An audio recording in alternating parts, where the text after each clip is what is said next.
नमस्कार दोस्तों, मैं हूं युग बगड़िया और आप देख रहे हैं क्राइम युग स्टोरीज। स्क्रीन पर जो तस्वीर आपको दिखाई दे रही है, यह है 16 साल की काव्या विश्वकर्मा, जबलपुर की मिलेनिया कॉलोनी की रहने वाली, हसमुख पापा की लाडली और सीने में एक खूंखार प्रेमी को मुकुल सिंह को रखने वाली। 15 मार्च 2024 की सुबह 8 बजे इसके पापा राजकुमार विश्वकर्मा रसोई में नाश्ता बना रहे थे। 8 साल का छोटा भाई तनिष्क खेल रहा था। काव्या कमरे में थी। तभी अचानक पीछे का दरवाजा कटर मशीन से काटा गया और काव्या का प्रेमी मुकुल हाथ में चौपड़ लिए हुए घर के अंदर घुसा। और जब पापा राजकुमार का ध्यान अपने काम में था, तो मुकुल ने मौका देखकर पीछे से उनके सिर पर वार किया। जब तक वो कुछ समझ पाते, मुकुल ने उनके सर पर अनगिनत वार कर दिए। सिर की हड्डियां चूर चूर हो गई और फर्श पर खून ही खून। 8 साल का तनिष्क दौड़कर आया, पैरों में गिरा। अंकल, मेरे पापा को मत मारो। मुकुल ने एक ही वार में उसका भी गला काट दिया। फिर 6 बार चौपड़ मारा और 8 साल का मासूम मौके पर ही खत्म। और तभी काव्या बाहर आई, चीखी चिल्लाई। तो मुकुल बोला, चीख मत, नाश्ता बना, मुझे भूख लग रही है। और दोस्तों, काव्या ने चुपचाप पराठे बनाए। मुकुल ने हाथ पैर धोए और जो आराम से गर्मा गर्म पराठे खाए। और फिर काव्या के 8 साल के भाई की लाश को फ्रीज में ठूसा और पापा की लाश को पॉलीथीन में लपेटा। और काव्या से कहा कि अब चल, अब हम हमेशा के लिए साथ रहेंगे। काव्या ने मम्मी का फोन लिया और पापा का एटीएम कार्ड, और दोनों निकल पड़े अपने सफर पर। 75 दिन तक पूरे हिंदुस्तान में घूमते रहे। कलबुर्गी, मथुरा, चंडीगढ़, नेपाल बॉर्डर। पुलिस हर बार 2 घंटे पीछे रहती। अब सवाल यह है कि 16 साल की लड़की अपने पापा भाई को मारकर लाश के सामने पराठे बनाकर फिर 75 दिन तक कातिल बॉयफ्रेंड के साथ मौज क्यों कर रही थी। वीडियो को पूरा देखना, क्योंकि आज की कहानी सुनकर आप रात को सो नहीं पाएंगे। तो चलिए शुरू करते हैं बिना किसी देरी के इस दिल दहला देने वाली कहानी को। आपको जबलपुर मध्य प्रदेश से आई एक डबल मर्डर केस की ये तस्वीर तो याद होगी। यह वही मर्डर केस है जिसमें जबलपुर के रहने वाले लड़का लड़की की एक कातिल जोड़ी ने लड़की के पिता और भाई को ऐसी दर्दनाक मौत दी कि लाश देखने वालों की रूह कांप गई। कत्ल की यह वारदात 15 मार्च 2024 को हुई थी और 75 दिनों के बाद पुलिस ने आरोपी लड़की को हरिद्वार से पकड़ा था। हरिद्वार से नाबालिग प्रेमिका के पकड़े जाने के बाद मुकुल सिंह टूट गया, क्योंकि उसे अंदेशा था कि कहीं प्रेमिका, पिता और भाई के डबल मर्डर का दोषी उसे ना बता दे। इस डर से उसने जबलपुर पुलिस के सामने सरेंडर कर दिया। दोनों आरोपी यानी लड़का लड़की की यह जोड़ी पुलिस के लिए 75 दिनों तक ऐसी पहेली बने रहे जो सुलझाने से नहीं सुलझ रही थी। पुलिस दोनों की लोकेशन ट्रैक करती थी, पीछा करते हुए इस लोकेशन तक पहुंचती थी, मगर जब तक वहां पहुंचती तब तक दोनों गायब हो चुके होते थे। और ऐसा 75 दिनों से लगातार हो रहा था। इस गिरफ्तारी के बाद अब पुलिस को इस केस की तफ्तीश में कुछ ऐसी बातें पता चलती हैं जो बेहद चौंकाने वाली थी। दरअसल बात कर रहा हूं 15 मार्च 2024 की सुबह लगभग 8 बजे के आसपास। जबलपुर की मिलेनिया कॉलोनी में एक घर है। घर के पीछे वाले दरवाजे को एक व्यक्ति कटर मशीन से काटता है और कटर से काटने के बाद उसके घर के अंदर प्रवेश कर जाता है। घर के अंदर 3 सदस्य मौजूद हैं। एक पिता है, रेलवे के हेड क्लर्क राजकुमार वर्मा। एक बेटी है, काव्या, जो 16 साल की है। एक बेटा है, तनिष्क, जो 8 साल का है। बेटा और बेटी एक कमरे में आराम से खेल रहे थे, बातचीत कर रहे थे। साथ ही जो पिता है, वो रसोई में बैठकर सुबह का नाश्ता तैयार कर रहा था। जैसे ही इस लड़के ने दरवाजा काटकर अंदर प्रवेश किया, तो सबसे पहले वह रसोई में जाता है, क्योंकि वहां से कुछ आवाजें आ रही थी। और वहां जाने के बाद उसके पास एक भारी वस्तु होती है, और जैसे ही पिता ने मुड़कर पीछे देखने की कोशिश की, तभी वो लड़का उस भारी वस्तु को बहुत तेजी के साथ उसके सर में मारता है। यानी कि राजकुमार विश्वकर्मा को संभलने का बिल्कुल भी अवसर नहीं मिलता। और जैसे ही बहुत तेजी के साथ वह भारी वस्तु उसके चेहरे पर लगती है, तो राजकुमार विश्वकर्मा जमीन पर गिर जाते हैं। और जमीन पर गिरने के बाद फिर उस लड़के ने अपनी पूरी ताकत के साथ एक के बाद एक उस भारी वस्तु को उसके सर पर मारना शुरू कर दिया। यानी कि वह इतनी तेजी से मार रहा था कि उसका जो सर था, उसकी जितनी भी हड्डियां थी, वह चकनाचूर हो जाती है। अब पिता की सिसकियों की आवाज और उस भारी वस्तु की आवाज कमरे तक भी पहुंच जाती है और कमरे में राजकुमार विश्वकर्मा का 8 साल का बेटा तनिष्क आवाजों को सुनकर कमरे से बाहर निकलता है। और जब रसोई की तरफ उसकी जो नजर पड़ती है तो देखता है कि एक व्यक्ति जिसका नाम मुकुल है, मुकुल वो जो पड़ोस में रहता है, वह उसके पिता को मार रहा था। वह 8 साल का लड़का मुकुल के पास जाता है, उसके पैरों में गिर जाता है, पैरों में जो गिरकर गिड़गिड़ाते हुए कहता है कि मेरे पापा को मत मारो, यानी कि वह रोने लगता है। लेकिन मुकुल बिल्कुल भी उसकी बात नहीं सुनता और जब तक उसका मन करता है तब तक उस व्यक्ति को मारता रहता है। फिर तनिष्क के सर पर एक वार करता है और दूसरा वार उसके कंधे पर करता है। 2 बार वार होते ही 8 साल का वह बच्चा उसे बर्दाश्त नहीं कर पाता और जमीन पर गिर जाता है। इसके बाद एक के बाद एक फिर से वार करना शुरू कर देता है। अब इन आवाजों को सुनकर जो राजकुमार विश्वकर्मा की लड़की काव्या कमरे के अंदर मौजूद थी, वो कमरे से बाहर निकलती है। बाहर निकल के उसने अपनी आंखों से जो दृश्य देखा, जो नजारा देखा, उसे देखने के बाद उसकी भी चीख निकल जाती है। और काव्या जब चीखने की कोशिश कर रही थी तब उससे कहा जाता है कि चीखने की बिल्कुल भी कोशिश मत करना। इसके बाद मुकुल ने जो जगह जगह जो चारों तरफ जो ब्लड फैल चुका था, 2 लाशें पड़ी हुई थी, उनको पॉलीथीन में पैक करने लग जाता है, साफ सफाई करने लग जाता है। और जब उन लाशों को पॉलीथीन में पैक कर रहा था तभी काव्या से कहता है कि तुम्हारे पिताजी कुछ नाश्ता बना रहे थे, मैं जितनी देर में इस सामान को समेट लूं, इन लाशों को समेट लूं, तुम तब तक नाश्ता तैयार करो। काव्या रसोई में जाती है और आराम से नाश्ता तैयार करना शुरू कर देती है। और जैसे ही नाश्ता वे तैयार कर देती है, मुकुल अपने काम को खत्म कर अपने हाथ पैर धोता है। उसके बाद फिर आराम से बैठकर नाश्ता करता है और नाश्ता करने के बाद लाश को ठिकाने लगाने की प्रक्रिया शुरू होती है। बच्चा जो छोटा था इसलिए उसने तनिष्क की लाश को फ्रिज के अंदर पैक कर दिया। साथ ही जो पिता की लाश थी उसका क्या किया जाए समझ नहीं आ रहा था, इसलिए उसने उसको पॉलीथीन के अंदर वैसे ही छोड़ दिया। और फिर नाश्ता करने के बाद काव्या से कहता है कि तुम्हें मेरे साथ चलना पड़ेगा। जब काव्या यहाँ से निकल रही थी तब वो 14 सेकंड का एक ऑडियो मैसेज बनाती है और मैसेज बनाने के बाद व्हाट्सएप 2 पर बहन आरती को मैसेज करती है और कहती है कि जो पड़ोस का एक लड़का है जिसका नाम मुकुल सिंह है, उसने पापा और भैया दोनों को मार दिया है। इतना कहने के बाद वहां से उस लड़के के साथ आराम से निकल जाती है। काव्या जब घर से गई थी तो अपना मोबाइल छोड़ जाती है, अपनी माँ का मोबाइल ले जाती है और पिता का डेबिट कार्ड ले जाती है। दोनों लगभग 4 बजे के टाइम पर वहां से जाते हैं और आरती अपने मोबाइल का जब नोटिफिकेशन चेक करती है तब उसने देखा कि उसकी जो चचेरी बहन जिसका नाम काव्या है उसने 14 सेकंड का मैसेज भेजा है। जैसे ही उसने उस वॉइस मैसेज को डाउनलोड किया, डाउनलोड करने के बाद आराम से सुनने की कोशिश कर रही थी तो पता चलता है कि काव्या के पापा और तनिष्क को पड़ोसी मुकुल सिंह ने मार दिया है। और इतना सब कुछ सुनने के बाद उस लड़की के भी जो होश उड़ जाते हैं। जल्दी से वह अपने पापा से कहती है, पापा देखो काव्या का मैसेज आया है, कुछ ना कुछ गड़बड़ हुई है। जैसे ही आरती के पापा ने यह बात सुनी तुरंत ही उन्होंने जबलपुर में अपने दोस्त को फोन किया। दोस्त फिर पुलिस को फोन करते हैं और आरपीएफ और पुलिस जब मौके पर पहुंचती है तो उन्हें घर के अंदर 2 लाशें मिल जाती हैं। इन लाशों को कब्जे में लेकर पोस्टमार्टम के लिए भेज दिया जाता है।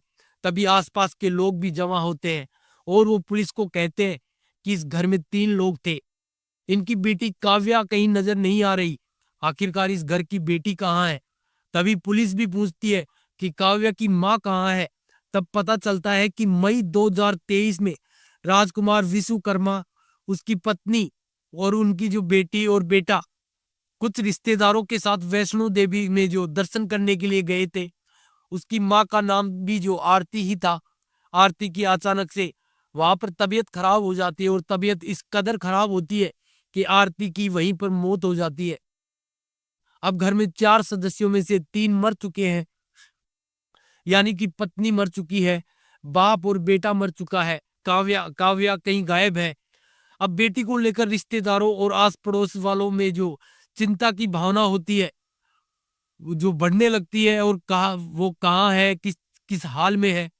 पुलिस अपनी जांच पड़ताल शुरू कर देती है और जो आसपास के सीसीटीवी कैमरे होते हैं उन्हें खगाला जाता है तो पता लगता है कि जो लड़की है वो सुरक्षित है, लेकिन कातिल के साथ है। कातिल ने कत्ल क्यों किया और लड़की के साथ ऐसा व्यवहार क्यों हो रहा है? अब हर कोई व्यक्ति इस बात के बारे में ही जानने की कोशिश में जुट जाता है। इस मर्डर मिस्ट्री की चर्चा पूरे देश में हो रही थी। हर कोई इसी बारे में बात कर रहा था। आखिरकार लड़की कातिल के साथ क्यों है? साथ ही जो पुलिस ने उन दोनों लाशों को पोस्टमार्टम के लिए भेजा था, पोस्टमार्टम की रिपोर्ट आई तो पता चला कि कातिल ने किस बेरहमी से दोनों की जान ली। राजकुमार विश्वकर्मा पर चोपर से 10 वार किए गए, जबकि मासूम बच्चे पर 6 वार। चोपर के वार से दोनों के सिर की हड्डियां टूट गई। धारदार हथियार के वार से बच्चे के सिर की हड्डी तो एक ही वार में टूट गई थी। बच्चे के गले की हड्डियां भी चोपर के वार से टूट गई थी। ऐसे में पोस्टमार्टम करने वाले डॉक्टरों को शक था कि शायद हमला करते हुए उसका हाथ फिसल गया हो, जिससे सिर के साथ साथ गले पर भी चोपर के जो घातक वार लगे। लेकिन जब जांच शुरू हुई तो पता चला कि खुद राजकुमार विश्वकर्मा की बेटी काव्या मुकुल नाम के उस लड़के के साथ भाग चुकी थी। वह अपने बॉयफ्रेंड मुकुल के साथ शहर शहर घूम रही थी, पुलिस को चकमा दे रही थी। इन दोनों की तस्वीरें 3 अलग अलग सीसीटीवी कैमरों में कैद हुई थी। कर्नाटक के कलबुर्गी बस स्टैंड पर 2 चेहरे, थके हुए मगर सतर्क, नीले रंग का सूटकेस, काले रंग का बैग और निगाहों में अजीब सी बेचैनी। यह वही जो मोस्ट वांटेड कपल था जिसे मध्य प्रदेश के जबलपुर की पुलिस पिछले 47 दिनों से जो बेताबी से खोज रही थी। कुछ मिनटों के लिए बस स्टैंड के वेटिंग लॉन्ज में दिखाई दिए और फिर भीड़ में ऐसे गायब हो गए जैसे हवा में जो धुआं घुल जाए। 23 दिन बाद कलबुर्गी से 1494 किलोमीटर दूर भगवान कृष्ण की जन्मभूमि मथुरा, दोपहर के 12 बजे वही चेहरे, वही बैग, वही चुप्पी में छिपा अपराध 3 अलग अलग सीसीटीवी फुटेज ने में जो दिखाई दिए। एक फुटेज में लड़का दुकान के अंदर जाता है, लड़की बाहर खड़ी पहरा देती है, उसका इंतजार कर रही थी। दूसरे फुटेज में लड़का एटीएम बूथ में अपनी जो बारी का इंतजार करता दिखता है। तीसरी रिकॉर्डिंग में दोनों कृष्ण जन्मभूमि के गेट के पास टहलते नजर आते हैं। लेकिन इसके बाद फिर वही कहानी, उनका दिखना और बिना किसी निशान के गायब हो जाना। मथुरा के जो अगले ही दिन देश के एक और कोने में चंडीगढ़, इस बार जो सामान उनके पास बढ़ चुका था, एक नीला सूटकेस बैग, काला जो बैकपैक, लाल बैग, एक जो स्लीपिंग बैग और एक पाउच, कुल मिलाकर 5 बैग थे। पुलिस को दोनों के 4 अलग अलग सीसीटीवी फुटेज हाथ लगे थे, लेकिन यह जोड़ी अब भी पुलिस और जो कानून के शिकंजे से बाहर थी। यानी कदम कदम पर पुलिस बेशक इस जो मोस्ट वांटेड कपल का पीछा कर रही थी, लेकिन हकीकत यही थी कि हर जगह पर पुलिस के पहुंचने से पहले ही दोनों फरार हो जाते। लेकिन अब पुलिस को एक उम्मीद थी कि दोनों के पास पैसों की कमी होने लगी है और ऐसे में दोनों जरूर ऐसी कोई ना कोई गलती करेंगे जिससे पुलिस उन्हें गिरफ्तार करने में कामयाब हो जाएगी। 3 अलग अलग शहरों की अलग अलग लोकेशन पर जो सीसीटीवी कैमरों में रिकॉर्ड हुई कातिल जोड़ी पिछले 75 दिनों से पुलिस को पानी पिला रही थी। इस केस के दोनों आरोपी पुलिस के लिए एक ऐसी पहेली बन गए थे जो सुलझाई नहीं सुलझ रही थी। पुलिस दोनों की लोकेशन ट्रैक करते हुए पहुंचती है, उससे पहले ही वह दोनों गायब हो जाते थे। ऐसा 75 दिनों से बार बार हो रहा था, लेकिन अब पुलिस को इस केस की तफ्तीश में कुछ ऐसी बातें पता चली थी जो चौंकाने वाली थी। असल में मुकुल के साथ इस लड़की की पुरानी दोस्ती थी, जिस पर लड़की के घर वाले ऐतराज किया करते थे और जो समझा जाता है कि इन दोनों कत्लों के पीछे यही वजह रही है। इस मामले की तफ्तीश करते हुए पुलिस को पता चला कि इस कत्ल की साजिश मुकुल सिंह ने कत्ल से काफी पहले ही रच ली थी और करीब महीने भर से वह इस कत्ल की प्लानिंग कर रहा था। पुलिस की माने तो इस साजिश में खुद राजकुमार विश्वकर्मा की बेटी भी मुकुल सिंह का साथ दे रही थी।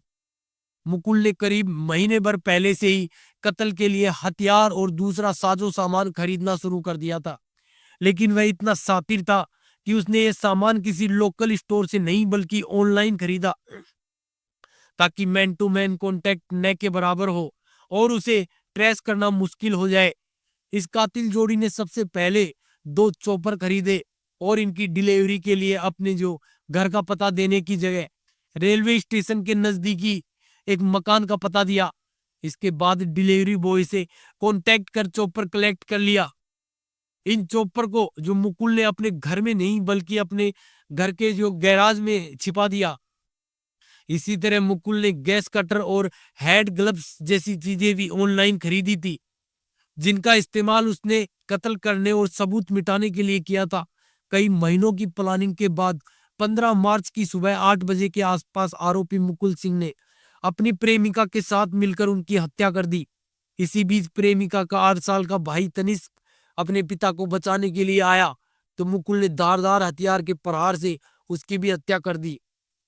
दोनों आरोपियों का इरादा शव जो थे उनके टुकड़े टुकड़े करके ठिकाने लगाने का था, लेकिन खून इतना बह गया उसे देखकर वे डर गए।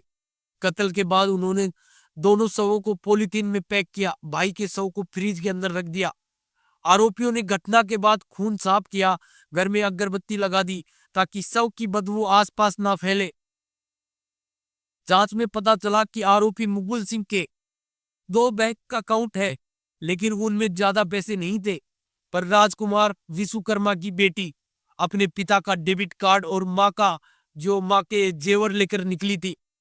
दोनों इसी डेबिट कार्ड से अब तक अलग अलग शहरों में घूम घूम कर पैसे निकाल रहे थे और जिस शहर में पैसे निकालते वहां फोन स्विच ऑफ कर देते थे, जबकि नई जगह पहुंचने पर फोन फिर से ऑन होता था।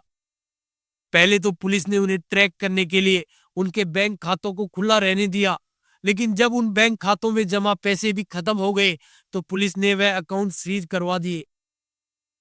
पुलिस को यह भी पता चला कि राजकुमार विश्वकर्मा के बैंक खातों की जांच से यह क्लियर हुआ कि कत्ल के बाद पहले जो 4 दिनों में यानी 15 मार्च से 18 मार्च तक यूपीआई के जरिए उनकी बेटी ने उनके खाते से 1,28,000 निकाले थे, लेकिन अलग अलग जगह रुकने के दौरान ये पैसे लगातार खर्च होते रहे और इसी वजह से मुकुल और उसकी गर्लफ्रेंड की जो मुश्किलें बढ़ गई। मुकुल सिंह के पास पैसे खत्म हो चुके थे, वह अपनी प्रेमिका के साथ रहने खाने तक के लिए मोहताज हो गया था। आरोपी नाबालिग बेटी के पास मृतक का एटीएम कार्ड था, जिसे बाद में पुलिस ने फ्रीज करवा दिया था। पैसा खत्म होने के बाद दोनों हरिद्वार के एक निःशुल्क आश्रम में रह रहे थे। पुलिस द्वारा सोशल मीडिया और न्यूज माध्यमों के अलावा उनके जो वांटेड होने के पोस्टर भी जगह जगह लगवाए गए थे। इन पोस्टर में जो तस्वीर देखकर हरिद्वार के स्थानीय लोगों ने उन्हें जो पहचान लिया और एक स्थान पर रोक लिया। जब तक लोगों की सूचना पर हरिद्वार पुलिस उन्हें पकड़ने के लिए पहुंची, तब तक मुकुल जो है वहां से गायब हो गया। हरिद्वार में लोगों की भीड़ ने लड़की को पकड़कर रखा था और वह मुकुल के साथ भाग नहीं पाई। स्थानीय पुलिस ने उसे जो अपने कब्जे में ले लिया। इसके बाद हरिद्वार पुलिस ने जबलपुर पुलिस से संपर्क करके नाबालिग लड़की की जानकारी दी और उसकी पहचान की पुष्टि की। लड़की की पहचान सुनिश्चित होते ही जबलपुर जो पुलिस जो एसपी आदित्य प्रताप सिंह ने तत्काल सिविल लाइन जो थाना प्रभारी धीरज राज को एक जो टीम के साथ हरिद्वार रवाना कर दिया और काव्या को कोतवाली हरिद्वार लाकर पूछताछ की गई। काव्या ने बताया कि वह अपने प्रेमी मुकुल सिंह के साथ हरिद्वार आई थी, जो कुछ सामान लेने का बहाना बनाकर उसे छोड़कर जो वहां से भाग गया। प्रेमिका के पकड़े जाने के बाद मुकुल सिंह टूट गया था। उसको अंदेशा था कि कहीं प्रेमिका, पिता और भाई के डबल मर्डर का दोषी उसे ना बता दे। इस डर से उसने जबलपुर पुलिस के जो सामने सरेंडर कर दिया। पूछताछ में पता चला कि सितंबर महीने में जो मृतक राजकुमार विश्वकर्मा ने अपनी नाबालिग बेटी के प्रेमी मुकुल सिंह के खिलाफ सिविल लाइंस थाने में पोक्सो एक्ट का मुकदमा दर्ज कराया था। इस मामले में जेल से छूटने के बाद आरोपी मुकुल सिंह अपनी नाबालिग प्रेमिका के साथ मिलकर उसके पिता को रास्ते से हटाने का प्लान बनाया था। पुलिस के मुताबिक जो इस हत्याकांड में मुख्य आरोपी मुकुल सिंह और उसकी 16 साल की प्रेमिका की बराबर भूमिका थी। हालांकि राजकुमार विश्वकर्मा ने अपनी नाबालिग बेटी को जो इटारसी में रिश्तेदारों के घर भेज दिया था, लेकिन इसके बावजूद भी वह सोशल मीडिया के माध्यम से जो अपने प्रेमी मुकुल सिंह के संपर्क में बनी हुई थी। मुकुल सिंह को भी इस बात का भय था कि राजकुमार विश्वकर्मा अपनी नाबालिग बेटी से बयान दिलवाकर पोक्सो एक्ट में उसे सजा दिलवा देंगे। कई महीनों की प्लानिंग के बाद 14 मार्च की रात के आसपास आरोपी मुकुल सिंह, जो मिलेनिया कॉलोनी स्थित राजकुमार विश्वकर्मा के फ्लैट पर पहुंचा और अपनी नाबालिग प्रेमिका के साथ मिलकर जो उनका कत्ल कर दिया। अब इस हत्याकांड के दोनों आरोपी पुलिस की गिरफ्त में आ चुके थे। दोनों ने अपना जुर्म कबूल कर लिया। हत्या के पीछे मुख्य मकसद प्रेमिका के पिता को रास्ते से हटाना था, लेकिन इस चक्कर में भाई को भी मौत की घाट उतार दिया। एसपी आदित्य प्रताप सिंह ने बताया कि जो दोहरे हत्याकांड का मुख्य आरोपी मुकुल की योजना एक कुख्यात अपराधी की तरह थी। मुकुल के इरादे बेहद खतरनाक थे। हत्या का सिलसिला पिता तक रुकने वाला नहीं था। मुकुल के इरादे थे कि उसे पांच लोगों को मौत के घाट उतारना है, और इसलिए मुकुल ने अपने सीने पर 5 जो नरमुंड वाला शैतानी टैटू भी बनवा कर रखा था।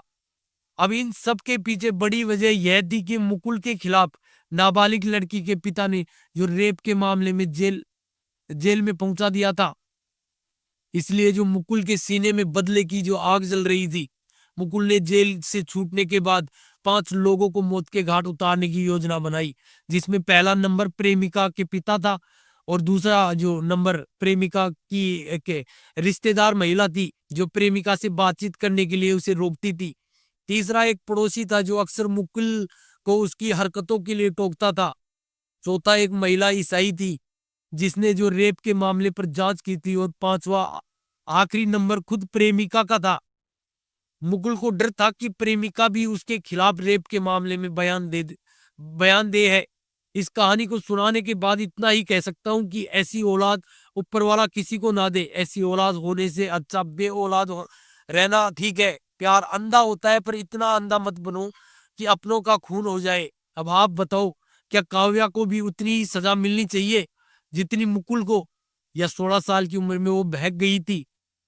दोस्तों, अगर आपको हमारी कहानी पसंद आई तो चैनल को सब्सक्राइब करना न भूले और बेल आइकन दबा दे, ताकि हमारी हर नई वीडियो की नोटिफिकेशन सबसे पहले आप तक पहुंचे।